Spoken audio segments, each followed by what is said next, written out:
In this video, I'm going to talk about what you might want or need to know before you start your first Bagua class. Because starting something new can be intimidating. Why?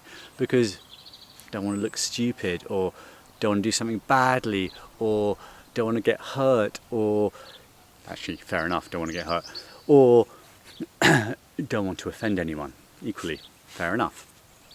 So in this video, I'm going to go over what you can expect from a class typically and some ways to make the most out of it. Now, you can, if you want, go and watch a class. It's often possible. If you do watch a class, remember this isn't the internet. You do not get the edited highlights. Life is the highlight, so you can't skip bits of it. In class, that means effectively there will often be boring things up front where people do joint rotations and head movements, and then they may do some slow breathing exercises or stand in different postures. I'll talk about that later. And it can be quite slow before they do the things which you associate with Bagua or you associate with martial arts. So give the poor class a chance. Don't walk out after 10 minutes because you're bored and it didn't match your expectations. The good stuff is usually, or the exciting stuff, is usually later on in the class. Equally, if you're sitting around watching a class, don't be answering your phone, texting or filming the class unless you've asked permission. And don't be going, or if you come from another martial arts background, go, well, in my school we did it this way, all right? Those are just silly moves and you will not be appreciated, and that can be not good. All right, so watch a class if you can. If you can't watch a class, what do you call your teacher? Some teachers like to be called Shifu or Sifu. I like to be called Edward because that's my name. If in doubt, ask. Ask if there's any ritual or names you should be calling people. But basically, if you go and you pay attention, it'll be quite clear because the other students will say, Shifu, or they'll bow to each other. You just copy them. And if in doubt, ask. Ask politely of the teacher, ask politely of the student. Most people in most martial arts classes are very happy to help new people. Other points. When you come to class, come reasonably washed and cleaned. So don't come smelling. You may work reasonably hard in a class, you may sweat, you don't want to come with extra smell ready to come out of you. Same thing, fingernails. Keep your fingernails short. Don't wear jewelry which can either hurt someone or hurt yourself. Most Bagua classes, at least at the beginning, do not have a lot of contact, but you want to still make it as safe as possible and as pleasant as possible, both for yourself and for the people there. So big jagged rings, dangly earrings, necklaces, don't wear them. Some classes have uniforms, but no class will expect you to wear a uniform to begin with. So if you have a uniform from another martial art, probably best just to come in a t-shirt and loose clothes. If you have a belt from another martial art, probably best not to wear it, it's not relevant. If you have experience from another martial art, the teacher asks you about it, summarize it in a couple of sentences. Don't lecture them about how many fights you've had or how many belts you've had or how you do it in school X or school Y. The teacher doesn't have time. If you visited a class for a first time, the people who should be the teacher's priority are the people who are regular. The people who should be the teacher's priority are the people who are regular. As a teacher, you often have people who come for one class. If I dedicate half of my class to them and not to the people who've been coming year after year, it's unfair for the people who show loyalty, who've developed skill through effort. Most classes you need to prove yourself a little bit, which means being patient, watching, following. You will get help. You won't be the center of attention. What happens in a class? Well, as I said, most classes will typically start with some kind of warm-ups, which are reasonably standard, often quite soft warm-ups, things like swinging the arms, using the body, working through different joints of the body, stretches. Now, Again, this can be a little bit intimidating. Are you in shape for the class? Most classes will be scalable. So there may be some people in the class who can do perfect splits and back bridges and so on. But if you're doing that in class, not everyone will be expected to do it. I'm 54. I've had my fair share of aches and pains and injuries. I don't expect everyone to perform like 18-year-old athletes. I can't do that myself a lot of the time, or any of the time, depending on the kinds of exercises we're talking about. So you won't be expected to be super flexible to start with. You go to class to develop your strength. You go to class to develop your flexibility. You go to class to develop your coordination, not because you already have it. What people appreciate is you showing up with a smile, following along.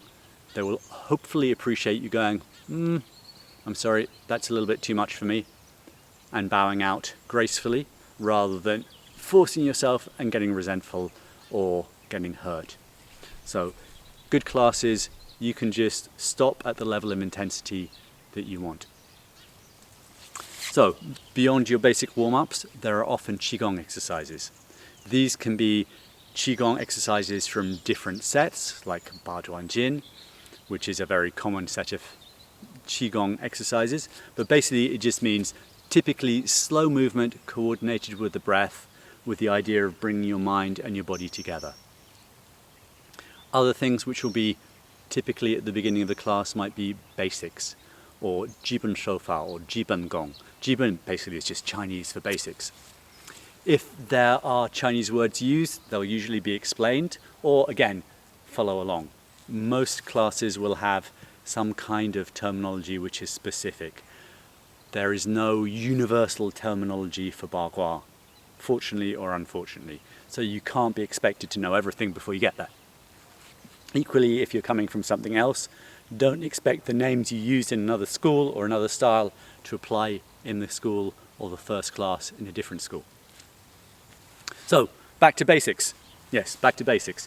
So, Jiben Sofa, Jiben Gong tend to be simple, repeated movements. So this is one of our basic hand methods, which is just piercing.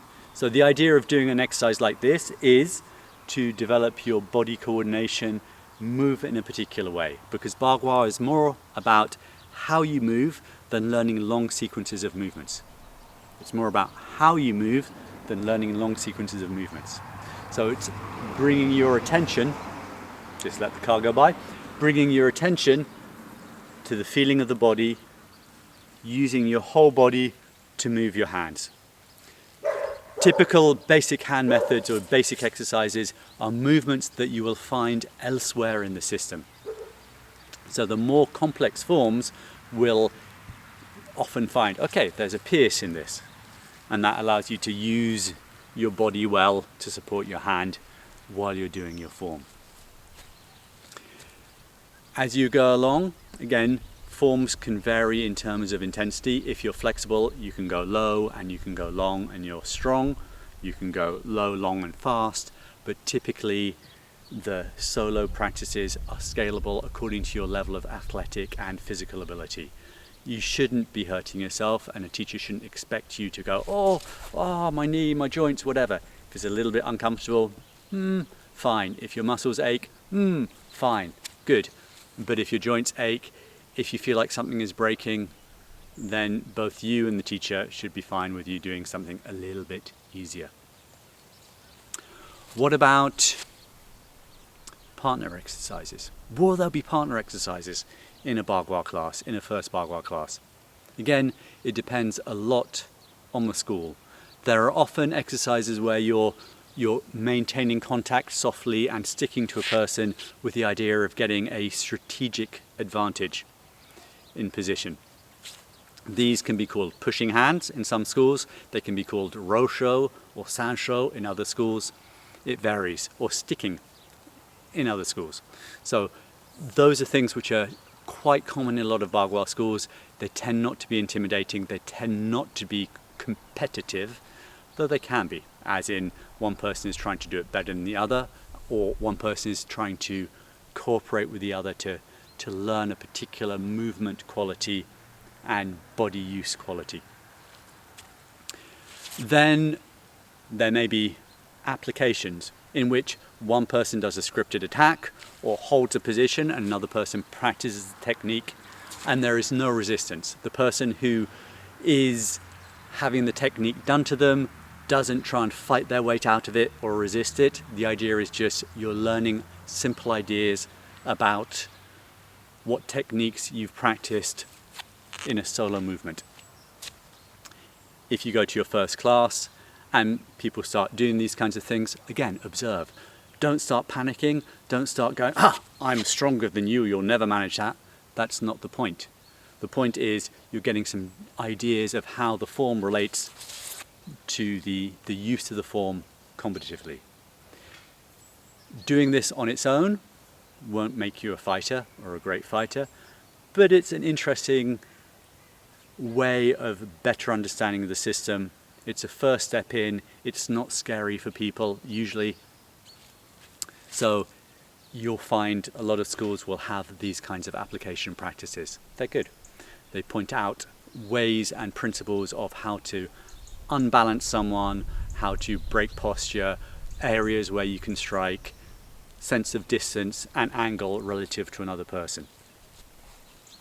Many schools will stop there. That's all that they do. A few schools will have more active free sparring and games where there's contact. But again, these are going to be optional. Those will be entirely optional. All right, some other things which you're likely to find in a Bagua class. As I said, there's holding of postures. Bagua is known for circle walking, but there's often, because it's easier, holding postures.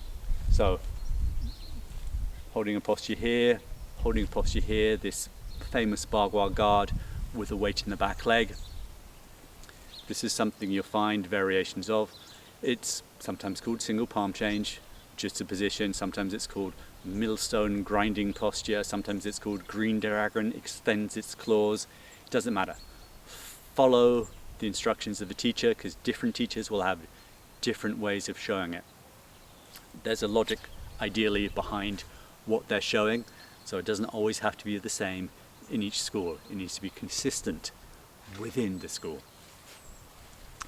Other standing postures are this classic tree holding Bao Tai Chi posture. The idea of this is to develop the sense of structure and awareness through the body and the quiet focus of the mind. It's sort of standing meditation. And then this posture gets extended into the other kinds of Bagua movements and postures. Then there may also be circle walking with hands in fixed positions. They may be the same fixed positions that you did standing. These are the kinds of positions that you're likely to be holding. Again, different schools, different positions. Those are often called fixed positions, fixed walking positions. Sometimes they're called mother palms. And then from there you start doing circle walking and other kinds of palm changes, which are often called old palms or Shentian in our system, palm changes. The one thing which I suggest that you develop a little bit if you want to feel better prepared is your ability to stand on one leg, right? So most of the time when we walk, we fall from leg to leg, right? It's efficient. It's kind of efficient to be falling, catching yourself, falling, catching yourself. In Bagua, what we're more interested in doing is having a capacity to change direction, which means being very clear of holding your weight and where the weight goes, and if you can be comfortable on one leg.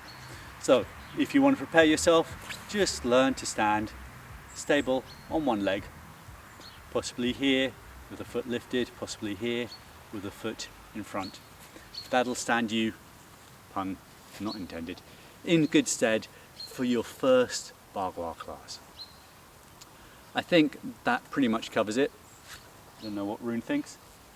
If you think I've missed something because you are a long-term Bagua practitioner, leave a comment down below. it'll be most welcome. If you want to come to a class, there'll be instructions how to join also down below. That's it for now. Thank you.